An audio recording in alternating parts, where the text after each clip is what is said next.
crime wave, especially here in Harris County. We'd like to thank our judges for that were voted in a couple of years ago. They've done a really poor job of doing their job, except for one, Ms. Maritza Antu back there. We want to thank her for being here as well, and just say thank you for the job you're doing over there. As you've seen recently here, we have a problem with bail reform. We have a problem with our judges. We've got issues that are going to have to be discussed and probably settled at the legislature. And I want to thank Governor Abbott because, sir, you've been on the forefront of this ever since I've been here, and I want to thank you for that. And just, I welcome the opportunity for you to come here and explain to these folks what your plans are. Mm-hmm. Well, thank you, Doug, and I want to say thank you to all the men and women of law enforcement behind me, as well as some state legislators we have with us here today. We have Lacey Hull, Representative Lacey Hull, Representative Briscoe Kane. We have Charles Cunningham, a candidate. We have Mike Schofield, Representative Mike Schofield, Representative Dan Huberty, and Representative Valerie Swanson, who joined with us today, who share the concern that Doug was talking about, and that is that we have seen an increase in crime. When you have law enforcement officers, whether it be what was just said or what was discussed in a private meeting that we had before coming out here, I'm hearing from law enforcement officers themselves about frustration, about crime because of decision-making or the lack of decision-making, primarily by judges in the Harris County area. But let me go through three primary topics I want to cover with you. One policy that causes an increase in crime is the policy to defund the police or defund law enforcement. We've seen how this endangers communities. You've seen what's happened across the country in cities like Portland and Seattle, like Chicago and New York, and so many other cities that have been decimated because of defunding the police. It leads to a proliferation of crime. And in Texas, we thought that would never happen here, but the fact of the matter is, it did happen in Texas. The city of Austin defunded their police by more than $100 million. And the result was predictable. The result was last year, Austin saw an all-time record number of murders. And so defunding the police has deadly consequences. Importantly, politically speaking, in the race for governor, defund the police is a very big issue because Beto seriously and candidly came out in favor of supporting defund the police. He supported and said he loved the idea of what Minneapolis was doing to both defund and dismantle their police. And that led to serious crime issues in Minneapolis because of that. Same thing has happened elsewhere.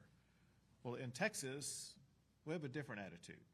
In Texas, when we saw the city of Austin defund the police, in the legislature we said, not on our watch will we allow law enforcement to be defunded, because in Texas we support our law enforcement officers, period. And so these legislators helped to pass, and I signed a law that will defund any city or county that defunds their police.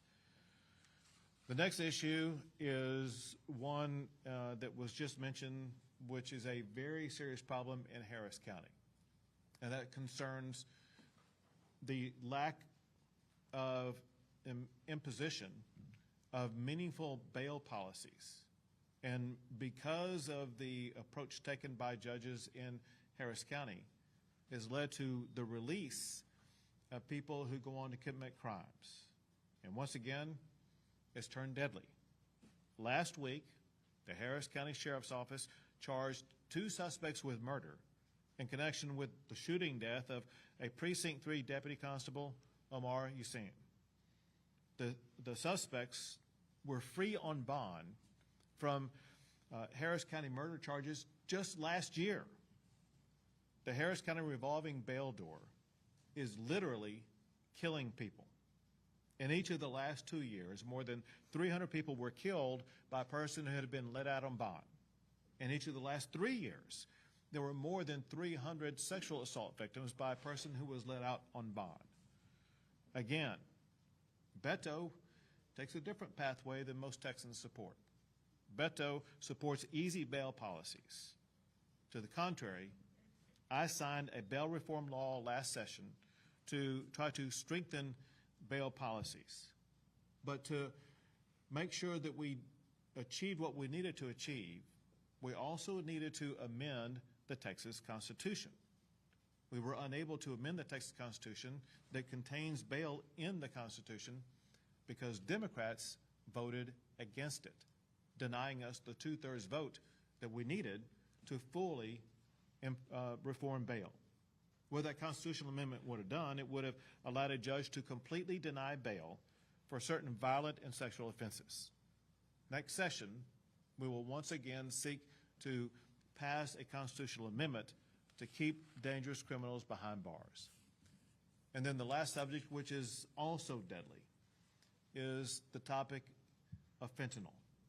In Houston, someone is killed every 32 hours because of fentanyl. In Harris County, one person loses their life every single day because of fentanyl. This fentanyl, almost all of it, comes across our border. Much of it originates in China, and then in Mexico it is laced onto other drugs that are then brought across the border and sold in places like Houston, Texas. And it turns out a person who innocuously purchases a drug, they take that one pill and it kills them. It's called a one-pill kill. Well, Texas law enforcement has been stepping up trying to address this. Over the past year, Texas law enforcement has seized enough fentanyl to kill every man, woman, and child in the entire United States of America. This is a mass disaster waiting to happen. Well, Beto said that my border security program is a solution in search of a problem. Well, here are the problems that we have found. We found unprecedented amounts of fentanyl coming across the border. We found cartels pushing that fentanyl as well as engaging in other organized crime. We have smugglers who have smuggled in people that were in that traffic trailer truck just outside of San Antonio that killed 53 people. And that's just an incident that happens literally almost every single day with what these smugglers do. We have some of the most treacherous gangs in the world who are coming across our border.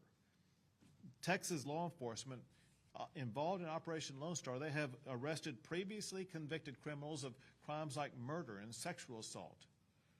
And the largest illegal immigration in the history of the United States of America has taken place this year. At the end of this fiscal year, which is going to be October 1, there will be more than 2 million people who have come across the border illegally just in one single year. Think about that. Something fairly close to the entire population of Houston, Texas that took more than a century to develop is happening on now a yearly basis because the Biden administration is not enforcing the rule of law on the border and keeping the border secure. So much so that a United Nations study declared that the U.S.-Mexico border is the world's deadliest land crossing. Well, Beto, he will not secure our border. I'm running for re-election to secure our border, to fix a broken bail system, and to ensure that our law enforcement will be fully funded. With that, we'll take a few questions. Governor, I know you watch events here in Harris County closely, the biggest metropolitan area. Do you believe that law enforcement during this crime wave at the county and the city level has been given the appropriate resources commensurate with the problem? So in Houston, for example, there are not the same complaints that we see in some other places like Austin, Texas, where law enforcement is either defunded or not being given the tools they need. I was in a meeting with law enforcement officers before coming out here, and the lead complaint that they had is they make these arrests and go through all the process they need to go through, only to have the judges not prosecute the cases and letting the criminals back out on the street. There in Harris County is clearly a revolving door that criminals go through and recycle through, sometimes multiple times a year. and it leads to deadly consequences like the killing of that deputy constable. But it's not just that deputy constable, it's so many others. That said, one thing that we all agree on in Austin, Texas, meaning in the legislature, is we need to ensure that our law enforcement at all levels, whether it be in Houston or Austin or DPS, whatever the case may be, they need the most up-to-date tools to be able to ensure their safety as well as public safety. Governor, do you support prosecutors prosecuting doctors who perform abortions? Well,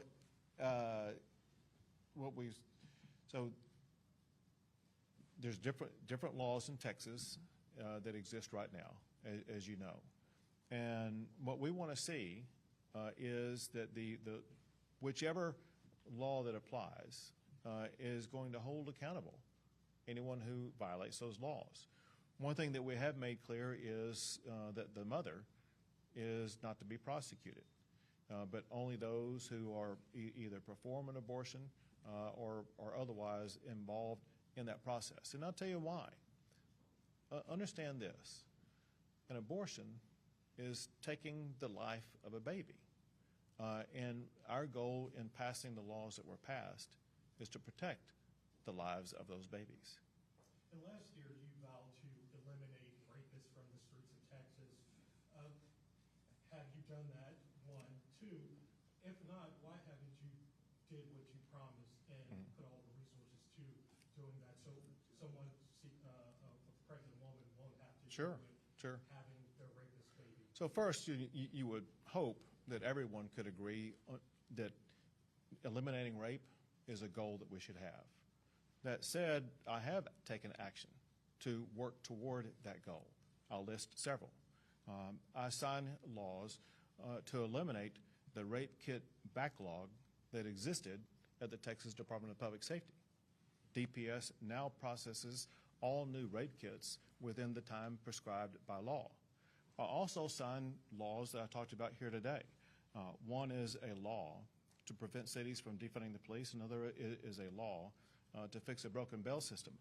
Both of those laws, in addition to processing the rape kits, will help ensure the arrest and prosecution of criminals who have and may commit more sexual assault. And so, yes, we're working toward it. And then to just reiterate a fact that I told you moments ago, because the bail laws in Harris County are not being enforced the way they should be enforced, in each of the last 3 years in Harris County, there have been more than 300 women in each of those 3 years who are victims of sexual assault by someone who was let out on bail. Two more questions. Next outlet. Governor, I was wondering, as we talk about public safety and bail reform, I wonder if you would support a bill that gets rid of cash bonds. It's more based on keeping people in jail based on their risk versus how much money they have, their ability to get out. Yes. Last question. Molly? Hello, Governor. Thanks for doing the press conference. I was curious if you could give us an update on the latest with the investigation into the handling of Uvalde. There's been a lot of reports lately about McCraw, about DPS and their role in it. I'm specifically asking about the state's role in it, your role in it, and if you could address some of the criticism of that. Sure. And when you say when you use the word investigation, you're talking about investigating the crime, or what are you talking about? Looking specifically at the law enforcement response. Okay. So, well, first I will tell you, as it concerns the law enforcement response in Uvalde, it's disgusting. It's reprehensible, it's wrong, and not to be tolerated whatsoever. And we expect to see a response that's commensurate with the policies that existed. Understand this fact. At the time Uvalde happened, the Columbine Protocol was in effect in Texas and in Uvalde. And the Columbine Protocol requires law enforcement to immediately run toward an active shooter situation and eliminate that shooter, and that policy was not followed in Uvalde. It was not followed by the incident commander, who was Pete Arredondo, who was the police chief for the school district, and he's lost his job. As you also know, there were a lot of law enforcement standing around in that school, and there are ongoing investigations to determine why they were standing around, why they were not taking action, why they were not trying to replace Pete Arredondo as the incident commander. And there are ongoing investigations trying to get to the bottom of that. While those investigations are ongoing, speaking for DPS, which was the only state law enforcement agency involved, there are, as I understand it, 5 officers who are under investigation, 2 of whom have been suspended as of this time. And those investigations will continue moving forward. Great, thank you guys. Thank you all.